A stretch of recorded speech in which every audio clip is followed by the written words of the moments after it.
Hi everyone, welcome back to The Girls Who Cried Wolf. Hope you all are well. Thank you for tuning in. Sorry, I'm laughing because we're currently sat on Summer's bed. We are.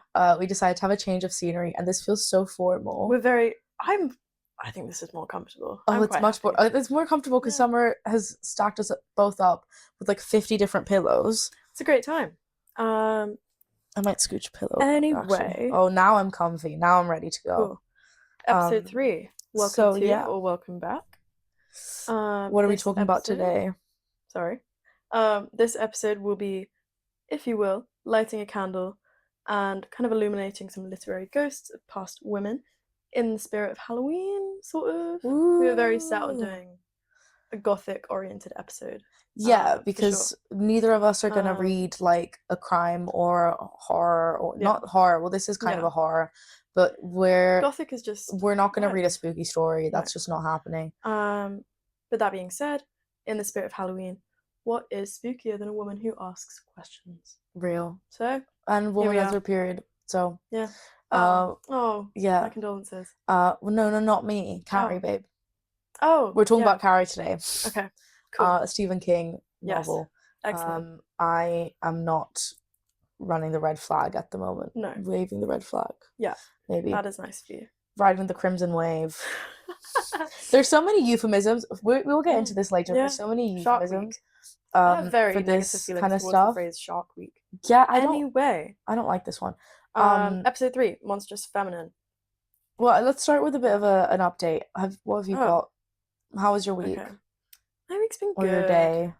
I got locked out of my house for like 3 hours on Sunday night, and it was very cold. But we got in. You got in. Fine. Everything is fine. Everything is fine. I had a rough day on the tube today because all the lines were not running, and Summer's having a party, and so I had to bring all my clothes and stuff over because I didn't want to look like a crazy person on the tube. Well, yeah. You're saying I did? Would have been fine. Oh, well, I did look like a crazy person on the tube. Joan of Arc on the tube would be iconic. Yeah, but that's okay. Oh my god, it would have been so Fiona Apple. It would have been great. What's wrong with me? Anyways, I could have had a photo shoot. Well, I couldn't because I was so squashed. But yeah, I basically had this humongous sword in my bag. You had the sword. You could have just. I had the sword in my bag, and it was just poking everyone, and they were all so done with me. And I was like, I'm so sorry. Like, I can't help myself. Like, this is not. Yeah. This is not something I'm choosing to. Well, I did choose to do it, but you know what I mean. I'm not trying to hurt anyone. I'm just a gal with a sword. Just a gal with a sword. On the go. As you should. On the go. Yeah. Always. But yeah, that's me. That's me done. My mum got married yesterday. Ooh. Congrats, mum. Congrats, Mike, Summer's mum. If you're listening. Laura says congrats. I did say congrats. Congrats, queen. Congrats, queen. Love you, mum. Anyway. So you made fun of me for giving my mum a shout out last week. I did not make fun of you. Yes, you did. Hey. Self promo. Find the timestamp. Oh no, yes I did. Yes, you did. Yes, you did. I would never make fun of your mother because getting married, because I think getting married is a lovely thing. Yeah. Listen to my mum's music on Spotify. Does your mum have music? She does. I've never heard about this. Yeah, I'll show you. Okay. Well, listen to us on Spotify as Jealous Girlfriend on Spotify. Get on it. Did you guys get that? Thank you. Just to go over things quickly. So I'm gonna have this is gonna be a bit of a technical episode as well. Little bit. I mean, this is a literary podcast, so we're trying to keep it as digestible as we can for you guys. Yeah. But bear in mind that we also both study English, so there is like a surface level that but we do go past. Yes. But I think we do it in like I think it's been quite digestible, way. Yeah. And I think that's the entire goal with it. Yeah, and even if it's not, I hope we make you think a bit and discover something new. 100%. And this is a bit of a niche concept, but one of my favorites. I did media A-level, and I looked at slasher and stuff a lot. So for me, this is basically just thinking about everything I read during my A-levels again, which is super fun. Love it. Throwback. But yeah, I'm gonna start quickly. So I'm gonna talk about the idea of the monstrous feminine. So basically, Summer and I don't know what the other's talking about because it's kind of a surprise because then we both get to learn. Yeah. Like, we also planned independently. We planned independently and then we merged together. We both looked at Carrie together, but this is kind of like are two separate Yeah. things. So I'm going to be discovering Summer's concept and Summer's going to be discovering mine in real time with you guys. Fair. So, right, I'm going to start off. So this is a idea coined by the feminist film theorist Barbara Creed in her work The Monstrous Feminine that came out in 1993. And the gist of this is about how female monstrosity in horror films is linked to the female body and the reproductive functions and sexuality of women. So think Carrie, Jennifer's Body, The Substance, Ginger Snaps, all these are very, very good examples. And the idea is that these male patriarchal anxieties about the difference in females and the power that women have that are different to the males um, are projected onto female characters, and that makes turns them into these terrifying figures like the man eater, like Yeah. the femme Great song. fatale, like fabulous song. Nelly um Furtado, Man Eater, we great love song. you. We love you, Anyway. Nelly. Also, not squeamish alert if you're not into us talking about periods and stuff. First of all, grow up. Second, that's basically going to be this whole episode. Yeah. So Pretty much. let's just get that out the way. So the connection to the female body and female monsters are usually seen as scary because of the association with the body.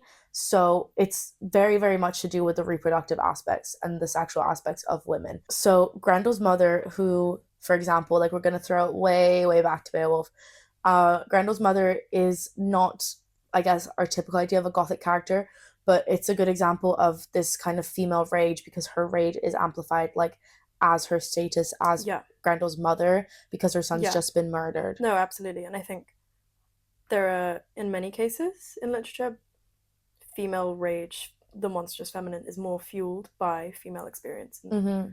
sort of, yeah, I don't know, that confinement. She's got more riding on her rage, Yeah. kind of thing, than a man in that story kind of would.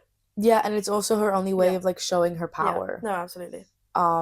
Which I think is, Yeah. Women have a very Yeah. or women have Yeah. historically been oppressed. No, of So, course. the idea of an angry Yeah. woman is No, absolutely. not most people's number one fun idea. However, hello, have you met me? Angry woman number one. I think I wouldn't say I'm very angry all the time, but I think that No. there's a lot to be. I can Yeah. get quite annoyed. I get annoyed very often on Yeah. Summer's behalf because Summer No, I mean, cannot get angry enough. yeah. Anyway. No, but moving swiftly on, I think there's definitely something to be said about kind of the status of monsters, who decides why they're monsters and for what reasons. Yeah. Like I think it's purely a perspective thing. Yeah. Like a monster isn't going to see themselves as a monster, but I think that's a whole other question. Perhaps for another day.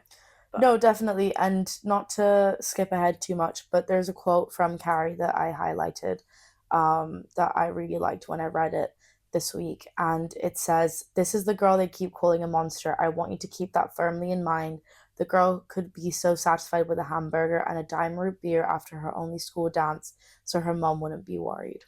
exactly. Like, I Like, thought I that was think- so sad. We will get back to that. Yeah.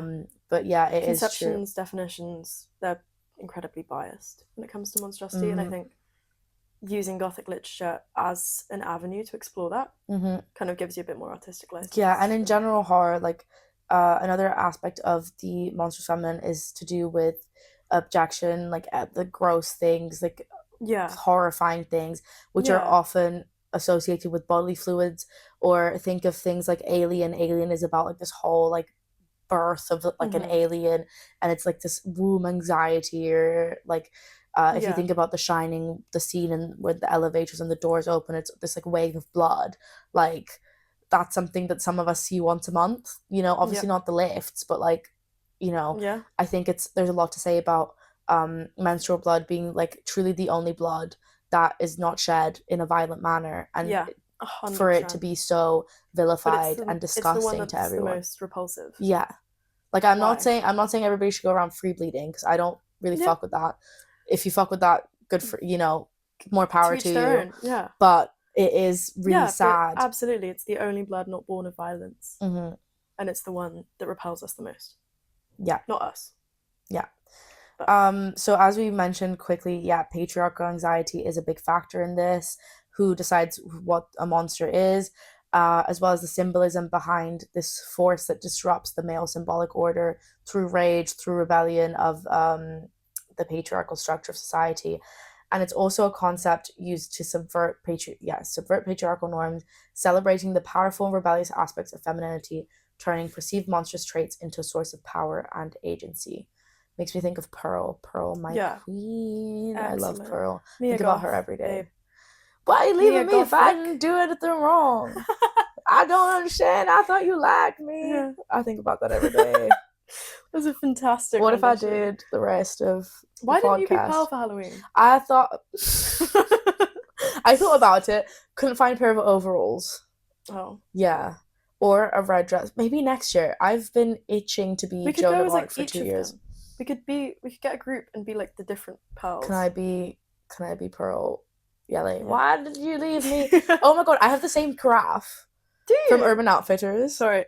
Once again, we're in my bedroom. Sorry. It's cute, isn't it? It's so I got Yeah. matching shot glasses for it Thanks, as well. Christmas present because for my mum. that's really cute. Yeah. Because I have like this big shot glass. It's like a Luxembourg sized shot glass, Nice. and it's about like 3 times. Luxembourg-sized shot glasses are going to be the death of me one day.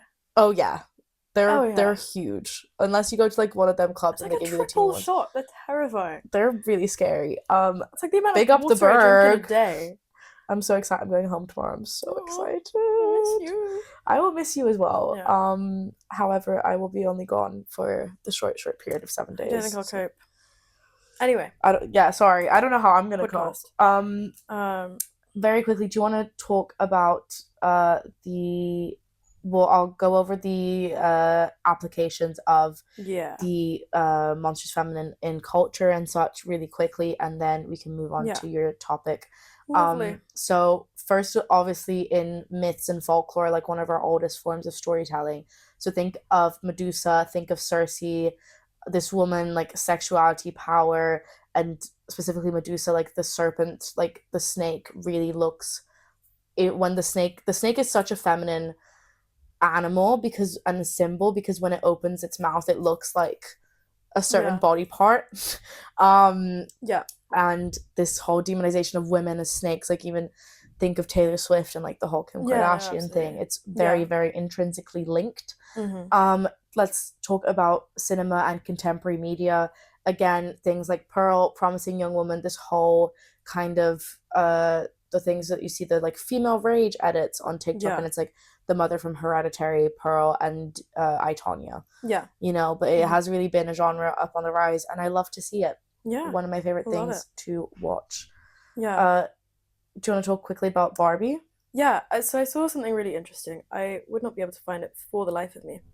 And it was essentially saying that Greta Gerwig's Barbie has elements of Gothic that you wouldn't necessarily see on the surface. Okay. So as in like she's decay. Yeah.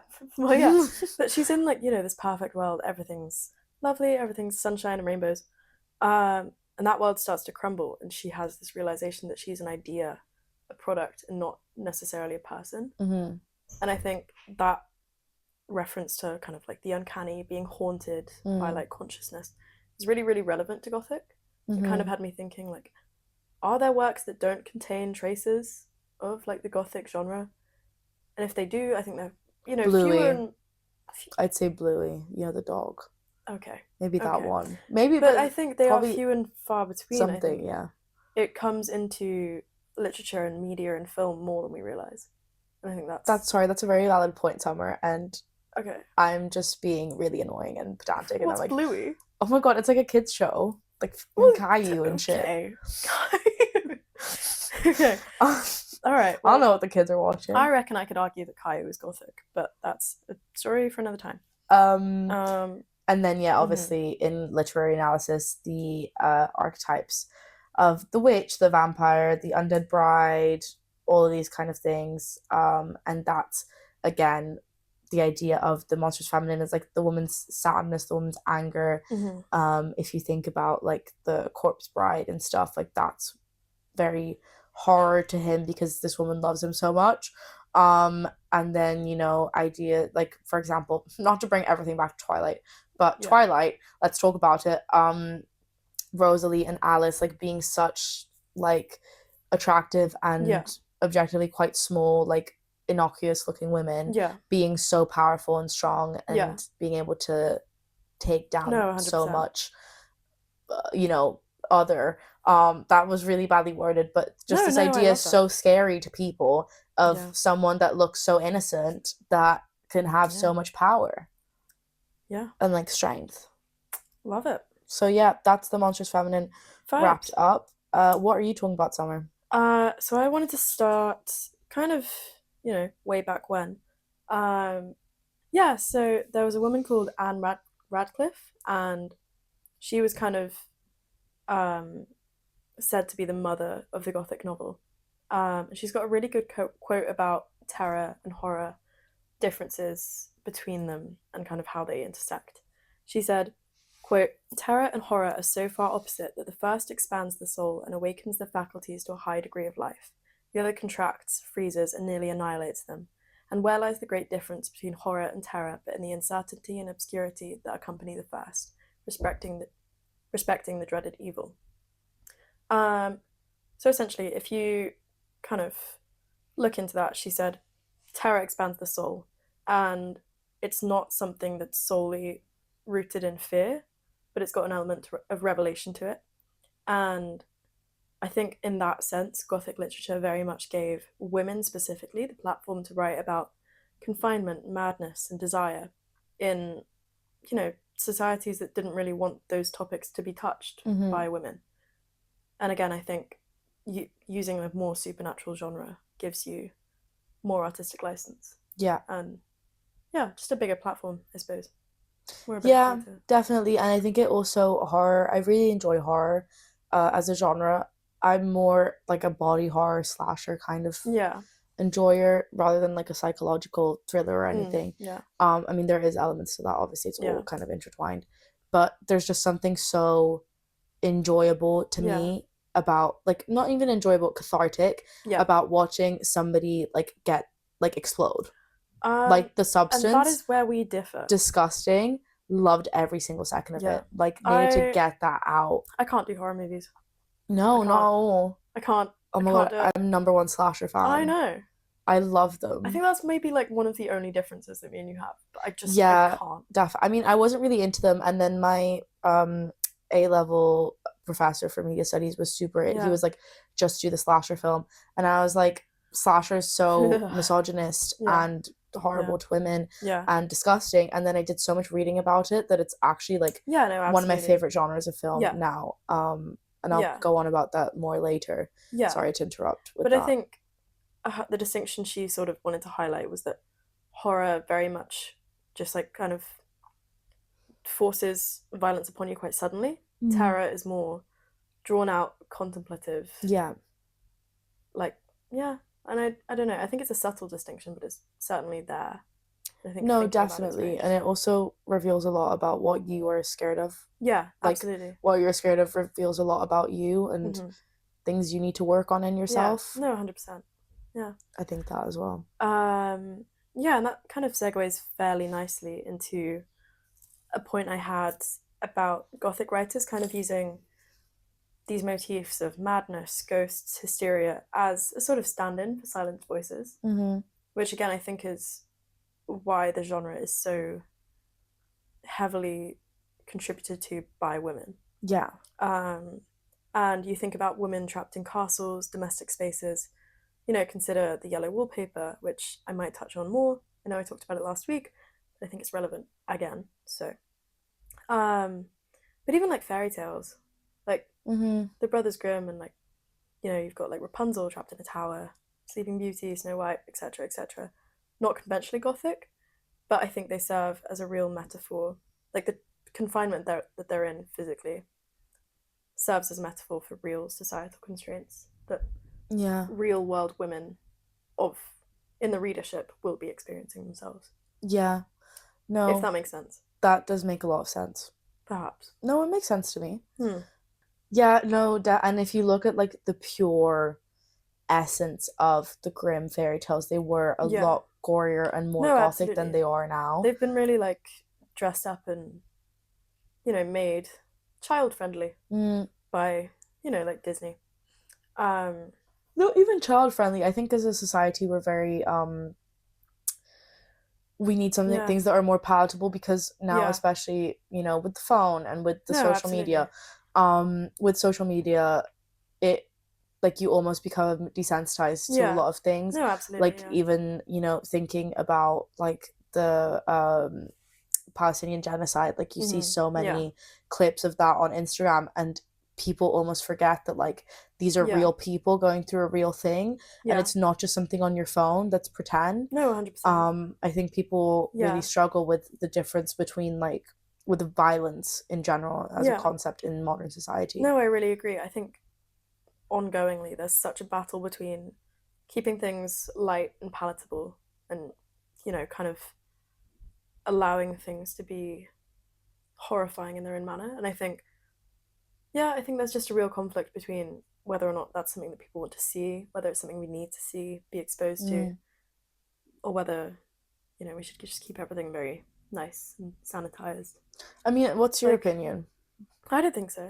I think it's important. I think social media has definitely changed the way that that's being framed to us. Mm-hmm. Um, and I think in a negative way for the most part.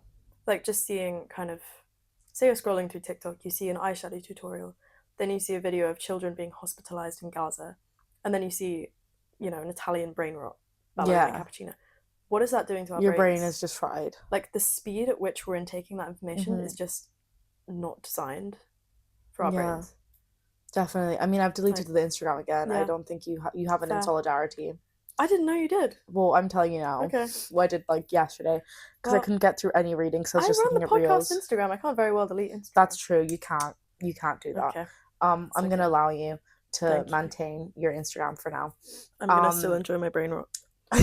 no, I think Yeah. in a sense violence is good for you as a Yeah. human being. 100%. Not in the sense that people should enact violence, but we can't be like not to get all woo woo, but in in hermeticism, the main concept, like spirituality, the main concept is as above so below, so you can only Mhm. be as good as you are Yeah. as bad. So if you don't have access to all these bad shadow parts of yourself, you Yeah. can't be a good person.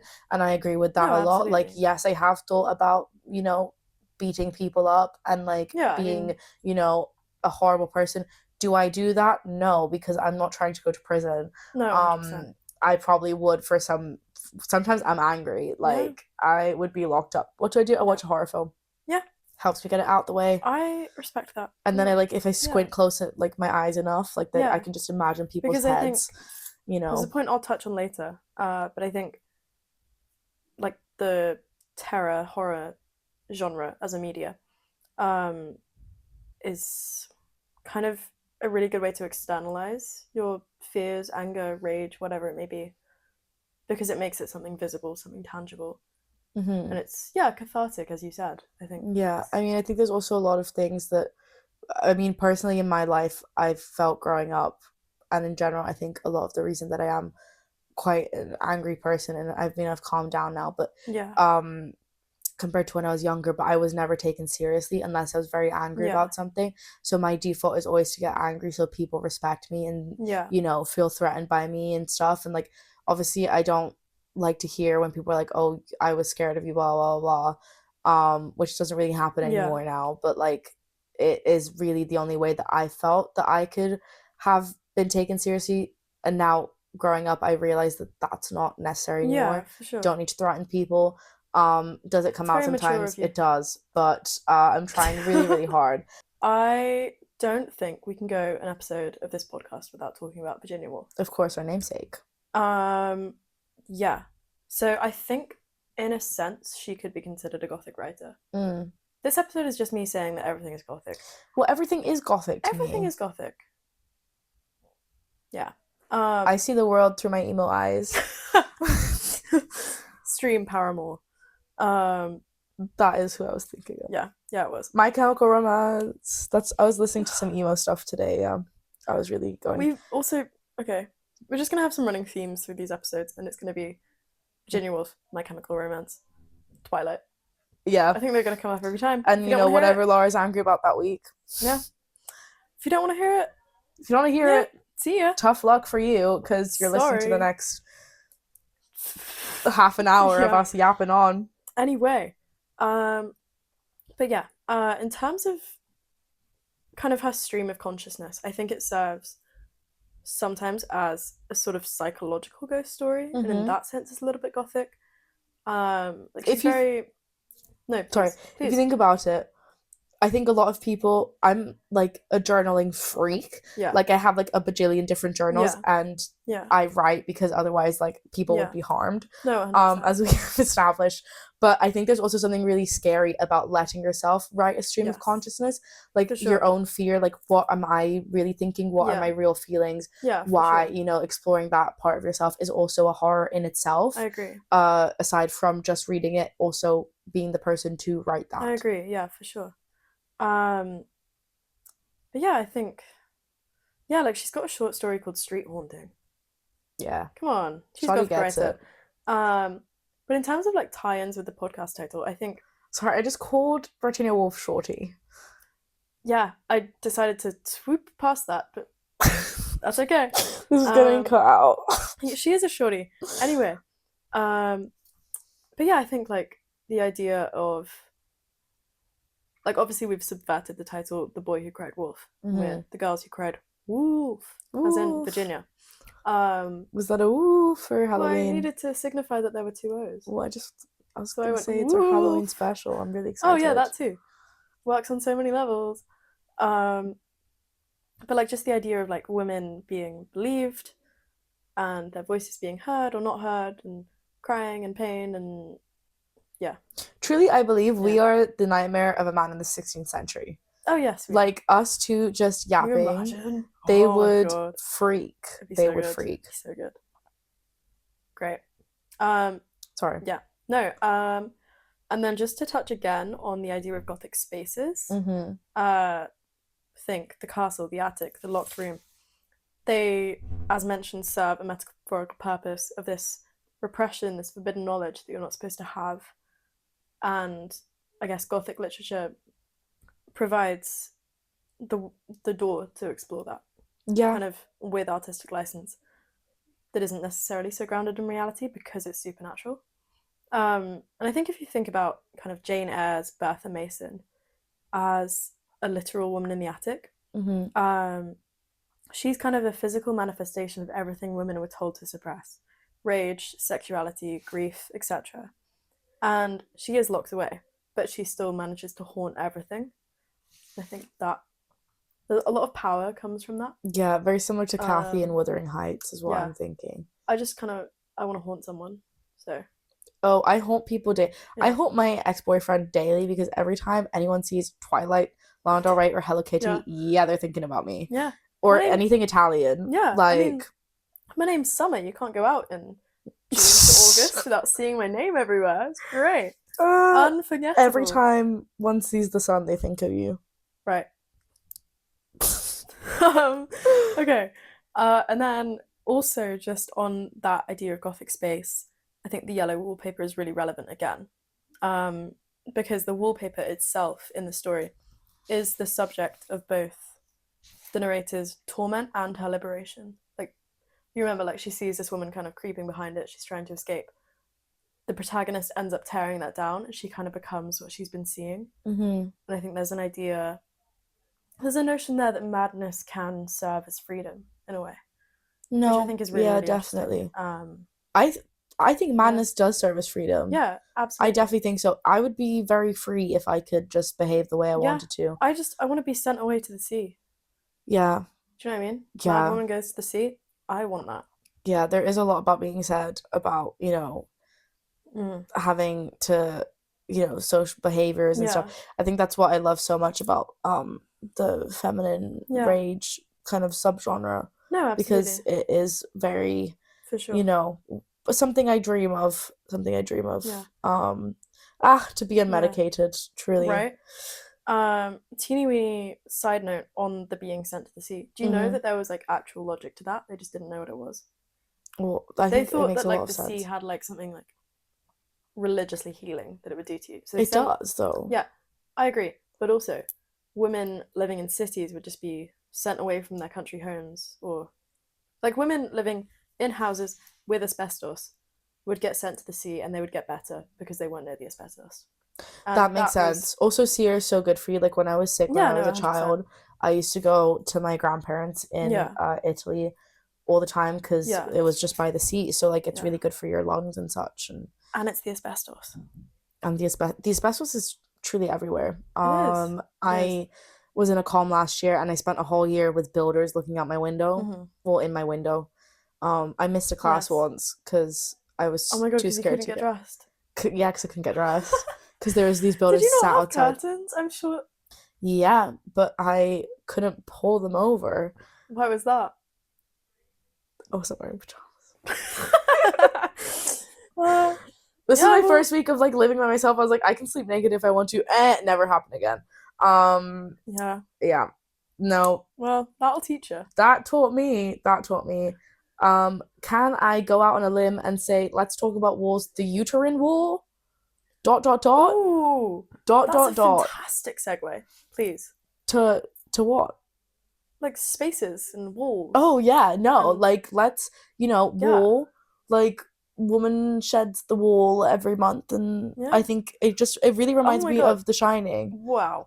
We are metaphor queens. Wow. Truly we have a third eye, Summer. I think we do. There's 6 pairs of 6 pairs of eyes. There's 6 eyes. No, I think there's so much to be said on that. I not even really... sorry, 6, 4. Yeah. You'd have 4 eyes. No. Well, 1, 2, 3. 6. This is why I do English, guys. 6 eyes. 6 eyes. 3 sets. 6 eyes. 2 sets of 3. What do you mean? Okay. Because eyes only come in pairs in my head. Okay. Right. The point is, me and Lara both have a third eye, so together we have 2 sets of 3 eyes. So we have 6 eyes. There we go. Thank you. Perfect. Thank you. Excellent. Okay, let's move along to... We're halfway through the episode. Let's move along to Carrie, and then we'll get through our final thoughts and ideas and such. Summer, would you like to give us a synopsis of Carrie? I did find this on the interweb. I think it can...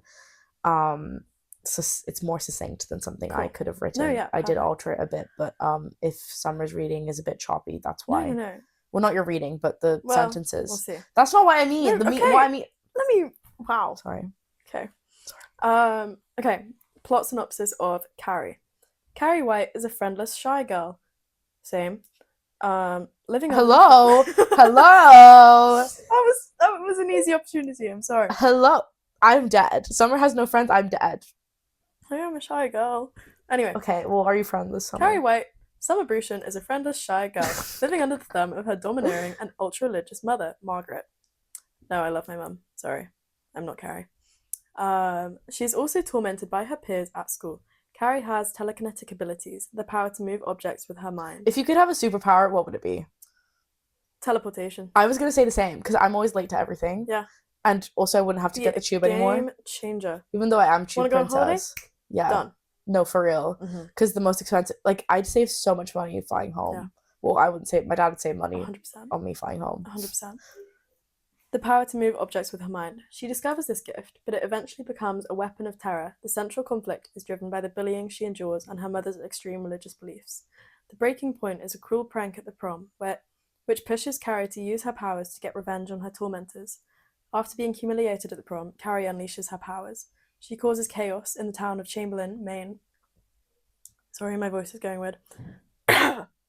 Destroying the school and killing several people. She returns home to find her mother waiting with a knife, and after her mother stabs her, Carrie uses her telekinesis to kill her mother as well. Carrie then goes on a final rampage through town, destroying fire hydrants, unlocking gas station pumps, and causing an explosion before being chased by her mother and her mother's friends. Her mother eventually dies from a heart attack, and Carrie succumbs to her injuries from her own power. Yeah? Yeah. Vibes? I do realize that it doesn't make sense. Telekinesis to kill her mother as well, and then her mother dies of a heart attack. But she did try and kill her mother, but then the mother died at the end, just to be clear Cool. on that. Thank you very much for reading that out, Summer. Um, the prom prank is the infamous blood, Yeah. um, Pig's blood? pig's blood Yeah. on her. Yeah. Pig also very feminine animal to me. Yeah. Maybe 100%. that's just me, but to me it is. Yeah.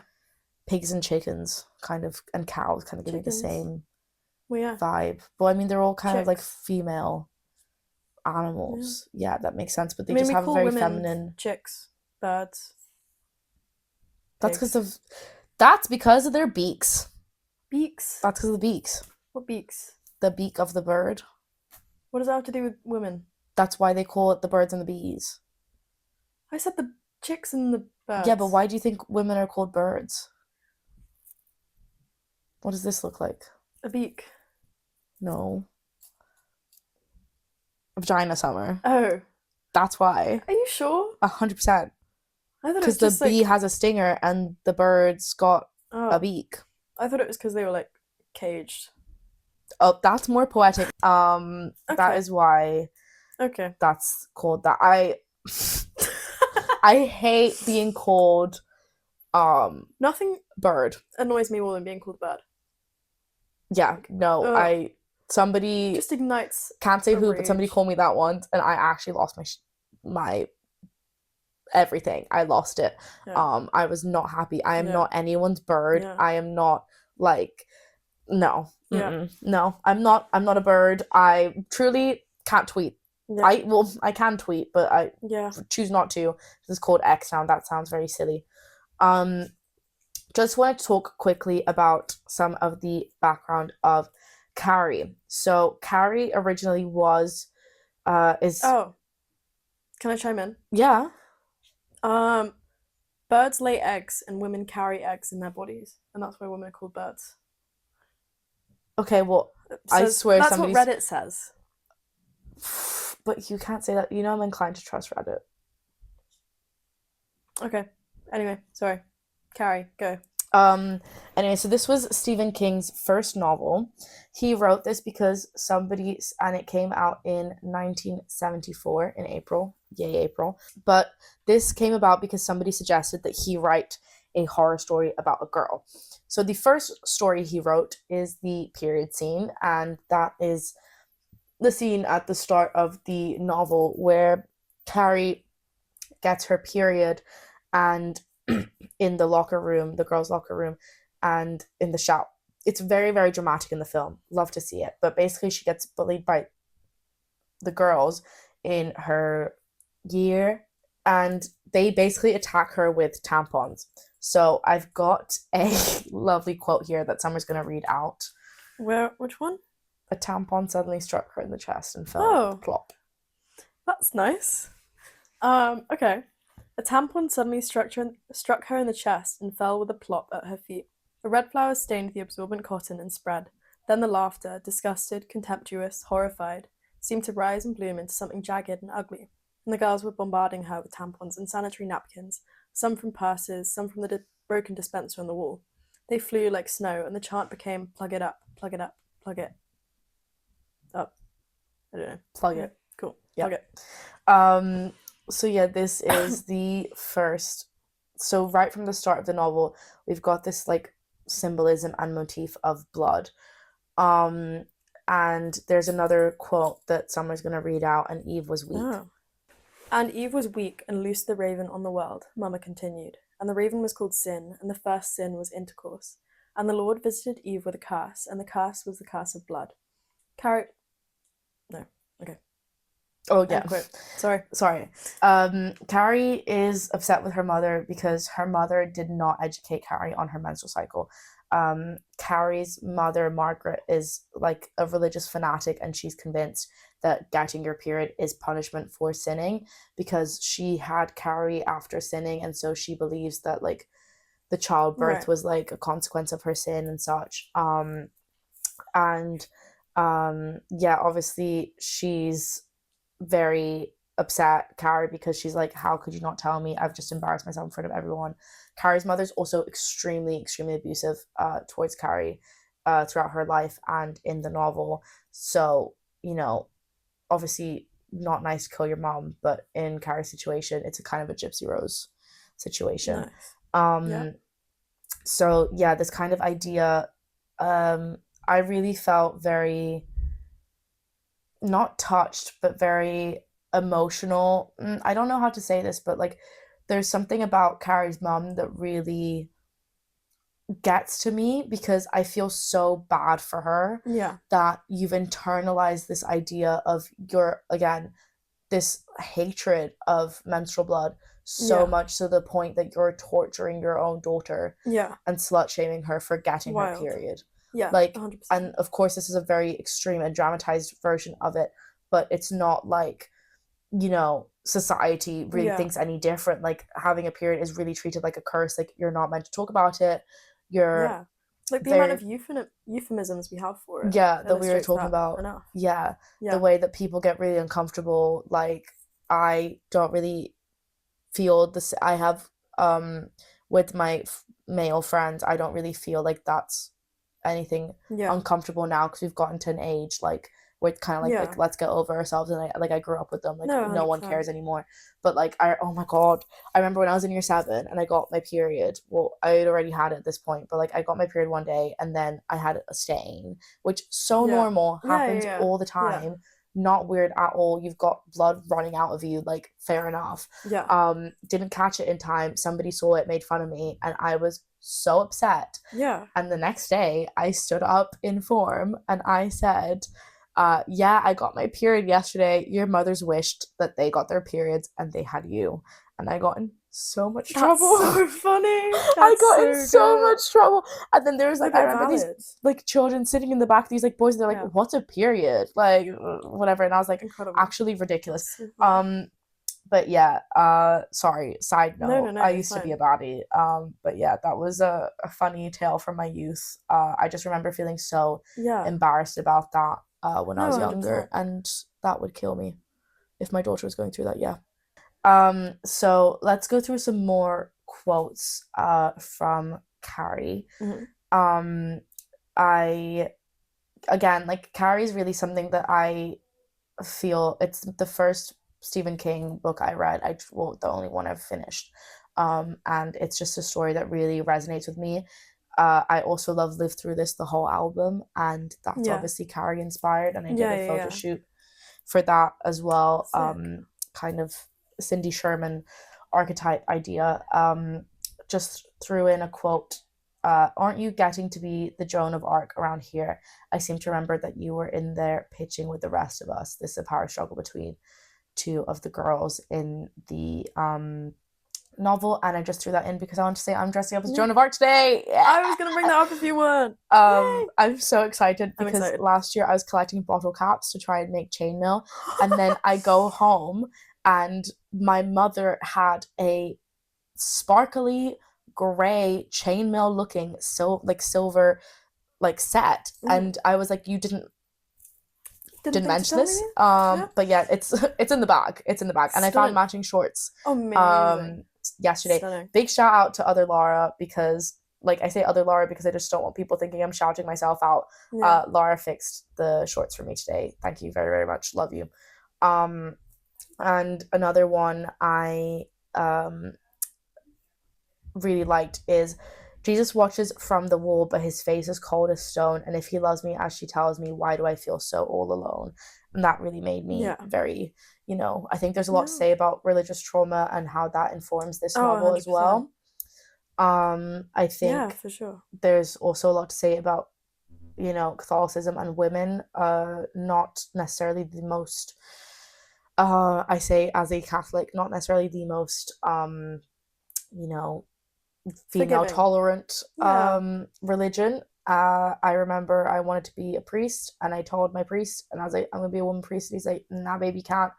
That's And still wild to me. then I went to St. Paul's Cathedral on Ash Wednesday last year with other Laura, and I was like, when's the bishop gonna come out? And she's like, no, babe, that is the bishop. And I was like, no, that's a woman. Like, what do you mean?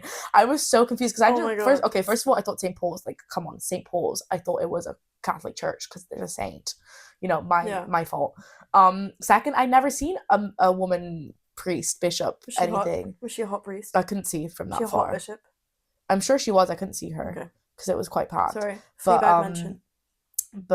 oh Sorry, I'm done. no. That was it. That was Now my I'm thinking about Fleabag. Yeah, you are. But yeah, no, there is a lot to say about that, and Fleabag as also Gothic.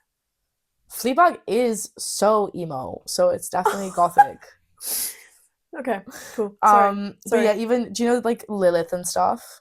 Do you know who Lilith is? Maybe. So basically, the mythology is that Lilith was Adam's first wife, and she has now become like queen of the demons because she went against Adam, and then that's when Eve was made out of Adam's rib. That's the idea in occultism on that, and I just think that's very interesting to bring up again. So yeah, there is also a lot about religion in Carrie, and this kind of extreme. I really find it interesting when religion is used in horror. Yeah, big time. I don't love like the nun and stuff, but like yeah, like I do think that there is some kind of creepy to right. So I'm gonna very quickly I'm gonna touch on this article I read called Horror, Femininity and Carrie's Monstrous Puberty by Shelley Stamp. This was published in the Journal of Film and Video in the winter of 1991. So this document discusses the film Carrie and the representation of female adolescence through the lens of horror and femininity, explores how the film intertwines themes of puberty, sexuality, monstrosity, particularly focusing on Carrie's telekinetic powers as a manifestation of her repressed female sexuality. The analysis highlights the familial context of horror, the portrayal of female characters, and the societal pressures surrounding femininity. It critiques the film's depictions of female identity as ultimately monstrous and examines the implications of voyeurism and the cultural expectations placed on women. I know that's film-centric, but I do think it applies to a lot of the things that we were talking about in the novel. And then there's some quotes from that Summer's going to read out for us. Cool. The familial... Yeah. Okay. Familial relations have been adopted by contemporary horror and fantasy films which engage the terms of domestic drama in order to depict horrors associated with what Vivian Sobchak calls the familiar and familial. Side note, can I Vivian Sobchak for a second? So Vivian Sobchak is a film theorist who talks about phenomenology, kind of like what you feel and stuff. You remember. Yeah. You have an idea of what I'm on about? Yeah. Don't want to get into phenomenology right now, guys. Yeah, not ideally. But she has this kind of idea of the familiar and familial, which refers to 20th century horror and science fiction films that bring the themes of anxiety and alienation away from these exotic settings and into the familial setting in the American suburban home. So the traditional safe haven of the family and domestic life becomes a source of terror and horror. Think Hereditary, Us, Gal, Caroline, all this. Vibes. Continue. I'm done. She also says the family is itself the very source of horror, and the repressed familiar returns as unfamiliar and monstrous.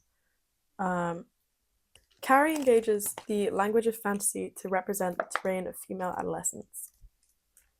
I think, again, a lot to say. I just wanted to concretize, like, kind of what we were saying. Concretize? Yeah. I tipped my hat. Oh! That was a good little word. Did you get a little fedora tip there? I'm not wearing a fedora. I wish I was wearing. I need to get you in a fedora. Like, I think that'd be really funny to me. Just wanted to, concretize our kind of logic and ideas in an academic lens. I think it is also important to talk about the prom scene. So the prom scene is kind of the climax of the film, and it's when Carrie gets drowned, in a sense, in pig's blood by her classmates who are not jealous of her, but like bully her. And she's basically going out with this guy called Tommy, and Tommy is dating a girl called Sue, and Sue feels bad for Carrie, so she sets her up with Tommy. Spoiler, they all die in the end, including Carrie. So there isn't like a happy ending to that, but I just love that visual Yeah, of like her covered in blood. I just think it's so it's fab. another good But you were Halloween Carrie costume. last year, weren't you? Yeah, but I didn't You watch haven't it. brought this up? Well, yeah, Why I did don't you know. not? What do you mean? What is that to bring up? I wore a pink dress and covered myself in blood. Yeah, because I remember there's a stain on your bum. You were like, does this look Oh really my god, I know. bad? Because I later wore the same dress that I wore for Carrie to another club, and I was like, oh my god, I've got blood all over this dress. Laura was like, no, you can't see, you can't see. And I You still, couldn't see. I don't I know how mean, much I I saw believe it you. because you were like, look at the stain. Is it Yeah. bad? It was Okay. it was fine. Um, Anyway, that was a fun night. but oh god, Suck. oh god, that's the Yeah. yeah. Yeah. Enough said. Enough said. Enough said. It ended up with me like crying in Summer's Oh my god, you just like room, lay down on my floor. eating chicken nuggets, and then I And was then you moving left after out. the sun had come up. Yeah, and remember I was It's so moving out funny. that week, Oh so my I god. stole. I stole these Yeah. cardboard boxes that I found outside, and it's Yeah. like drunk me trying to like push all these cardboard boxes into an Uber, and It's the so very, very funny. concerned Uber driver being like, "What the hell are you doing? It's 7 Did in the he morning." did he call you up on it? He was like, "Girl, what are you doing?" And I was Because like, you were "I'm in like moving." full club fit with Yeah. a bunch of cardboard boxes at 7:30 in the morning. So funny. So good. uh, Anyway, yeah. segue. No, So side note done. another let's finish up on Carrie and then we can Yes. do our final thoughts. I read a really interesting article called Carrie at 40, Why the Horror Genre Remains Important for Women by Noah Wow. Berlatsky for The Guardian. So he discusses what we were talking about, like this idea of blood and blah blah. And the onset of adolescence unleashes her telekinetic powers. I really like when narratives have this like kind of tandem adolescent like puberty and horror thing happening, because like it does feel like a way of expressing the horror that one feels with their body changing. Like I recently watched Ginger Snaps, which is a fabulous film that I think everybody should watch. Really good horror film. And basically this girl gets her first period on the full moon, and then she also becomes a werewolf at the same time. So this kind of idea of the horror that one feels internally being externalized, I really enjoy. Do you want to discuss Barbara Creed again? Yes. Where am I? Critic Barbara Creed Concludes. Okay. Critic Barbara. Cool. Yeah, the critic Barbara Creed again concludes that Carrie is a particularly interesting representation of a woman as witch and a menstrual monster. Reminder: Barbara Creed is the woman who coined the monstrous feminine, Queen. as a concept. And yeah, there's also a lot to say about again misogyny and horror and slasher. In slasher particularly, there's a trope called the final girl, Yeah. and the final girl is Yeah. always like she doesn't drink, she doesn't smoke, she never had sex, and the first girl, the scream queen's always the slut. There's a And lot to unpack there. yeah, We're running out of time. yeah, you could get me on going on about slasher forever. But Is yeah, that reward being the final girl because you don't drink or smoke or have sex that you survive? no, it's not a reward. It's because you're like Yeah. pure of heart, therefore you deserve Yeah, but I just to like. No, Yeah. it's not even about deserve. It's about more about the others being punished. Yeah. It's another way of like the That's fear of female sex. Like it was like in Halloween Yeah. in the opening sequence. Basically, we see like Michael Myers' sister like Yeah. doing whatever with her boyfriend, and then she gets killed. Wild. Wild stuff. But it is again this idea of like men being afraid of female sexuality and blah blah blah and such, and we won't get into it. But yeah, I have been enjoying the more kind of female directed Yeah, no, slashers, for like sure. bodies, and Yeah. adjacent. It is refreshing. Yeah. So some critics see Carrie as monstrous, but that monstrosity is seen as feminine agency rare in films and novels and Yeah, no, stories for in sure. general. I think that I agree with that. Yeah, and then winding back to Shelley Stamp, hmm she suggests that those same qualities which lead some people to label horror as misogynist might be the things that explain why it appeals to women, and kind of that demographic. Mm-hmm. So she says horror, more than any other film genre, deals openly with questions of gender, sexuality, and the body. Yes, femininity, female sexuality, and the female body are often presented as monstrous, but that doesn't mean that women aren't interested in watching and thinking about these issues. In many ways, horror films bring to the fore issues that are otherwise unspoken in patriarchal culture, which itself constructs female sexuality as monstrous. I Yeah, think that's very well said. very well said. Much better than 100%. I could say it. No, for sure. I am aware also that we are referencing films a lot here. A Yeah. lot of the literature on Carrie is based on the film. Yeah. But the film, the 72, not 72, the 76, yeah, the 76 film by Brian De Yeah. Palma is very accurate to the book. Yeah. I wouldn't recommend the one with Cameron. What's her name? Cameron? Diaz? No. Cameron, I was gonna say. Oh no, I haven't watched the other one. Chloe Grace Moretz. Oh Like, yeah, why am no. I thinking Cameron Post? She was in Oh, I that see. film. Sorry. I don't really love that Okay. one. But yeah, I think it's really interesting also that in Carrie, all the characters are like the main characters are women and they all Yeah. get punished Yeah. regardless. For sure. I also really like this quote.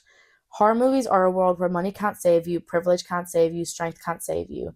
And this idea that well, in the film's denouement, Carrie kills men and women, adults, kids, guilty and innocent alike with equal and indiscriminate ruthlessness. I think that there is something to be said about the equality in horror films. Like, no matter race, age, gender, Everyone sexual dies. orientation, you're just gonna die. Sorry. Like, Yeah. it truly is like the only Yeah. equality. I think the Yeah. only time everyone's equal playing field, you're just all gonna die. Yeah. No, yeah, I like that. And I like kind of Not saying that there's not a yeah. lot to unpack about racial Yeah. stereotypes And in I think horror. That's a whole other that's can of what worms. works so well kind of on that note in like with natural disaster films. Just like everyone's gonna die. Sorry. Yeah. Deal. It's also a reminder But that it's very self confrontational. very big Yeah. memento mori and such. Yeah. But yeah, like that's just Yeah. that was our kind of exploration of Yeah. Carrie through the lens of the monstrous feminine. Do you want to wrap it up for us Yes. with the appeal, Summer? What is the appeal? What do we write? Gothic fiction. Why do we read it? I think in terms of why we write it, it's throughout time served as a space for real like taboo topics, and it's kind of offered a way to write about those things that we can't say outright. Take gender, psychology, homosexuality, whatever it may be. Using a supernatural lens gives you the artistic license, as mentioned, to explore those safely. And then in terms of why we read it, I think again it's sorry, fine. I think again it's kind of to explore fear safely, and I think there's an element of vicarious exploration that we get through it. And it's this controlled encounter with the irrational, and I think a large part of the appeal as a reader or a watcher, if it's a film, is kind of the knowing that you can take that step back and it's not your reality. But I think there's something really cathartic to it, and through like confronting this fear we kind of overcome it in a way, gives this avenue to kind of externalize anxieties about death, desire, power, sanity that kind of seem a bit more daunting until you ironically like horrify them. Yeah. And once you make something terrifying on purpose, maybe it's easier to overcome. Because you know that there's an intention there. Those are just my closing thoughts. No, I definitely agree with that. I think there's also like once you kind of get into film and horror films, and especially if you look at like the behind the scenes and everything, it's a lot less scary because I know for sure, what's behind it. Like the thing that's scary, I watched this film once called Tropical Malady, and basically the whole film is about this guy and a tiger. You never see the tiger, which is so scary. You just have the tigers just permanently off screen. and that's a lot scarier than if Yeah. there was just a tiger on, No, because 100%. people are just Yeah. scared of the unknown, and I feel like Yeah. I feel like women were very unknown No, until absolutely. recent because people just didn't gaff. Yeah. Like people did not gaff to think Do about people know women what and gaff means?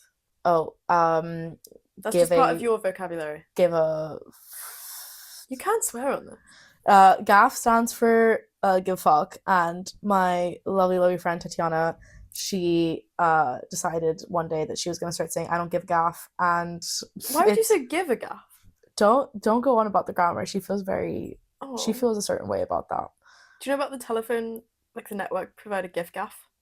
I do know because it was in my freshers That's welcome what that package. sounds like. Yeah. Anyways, gaff is my one of my favorite things to say. Give. No, I just say I don't gaff. Oh, gift gaff. Give gaff. Not sponsored. Anyways, not yet. Not yet. So yeah, I think this was a really interesting episode because this Yeah. is something I really nerd out on, like Yeah. body sure. horror, slasher, female rage, All really of my up my alley. favorites. Yeah. All of my favorite things. All of my favorite things. Sunshines and rainbows. Ooh. We love those too, of course. Yes.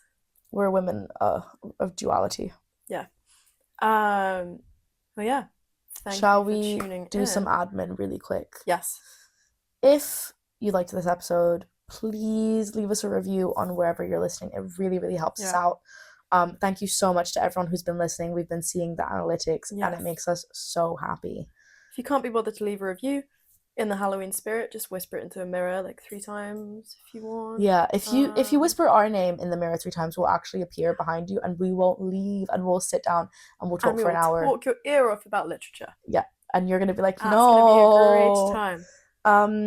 Also, if you'd like to find out more about us, it's Girls Who Cried Wolf. That's 2 O's pod on Instagram, and it's also girlswhocriedwolfpod.com. If you'd like to go to our website, then you can have all the links for all our episodes. You can find out more about us. You can write us a review, give us some feedback, etc. We also have an email address. It's girlswhocriedwolf@gmail.com if you'd like to write to us there, and or leave a comment on Instagram or anything. And we've also got a Substack where we're going to be releasing different essays and stuff if we have time to write them. Coming soon, most definitely a reading list of each episode, so you guys can have somewhere to look if you want to have some reference for all the media and literature and everything else in between that we have discussed in the episode. Yeah, amazing. Thank you for tuning in. We have to go. Lara has to go and become Joan of Arc. Laura is Joan of Arc. Momentarily. Marcy will never know how she felt. Less than an hour. I am stressed. Why? It's fine. No one's gonna be on time. We'll say thank you for listening. Okay, when I have to say it again. What do you mean? Because I just said we'll say it while you said well thank you for listening. We'll say what? Say thank you for listening. I just said it like 10 times. I know, but I keep talking over you, so it sounds bad. Thank you so much for listening. See you next week. Bye. Bye.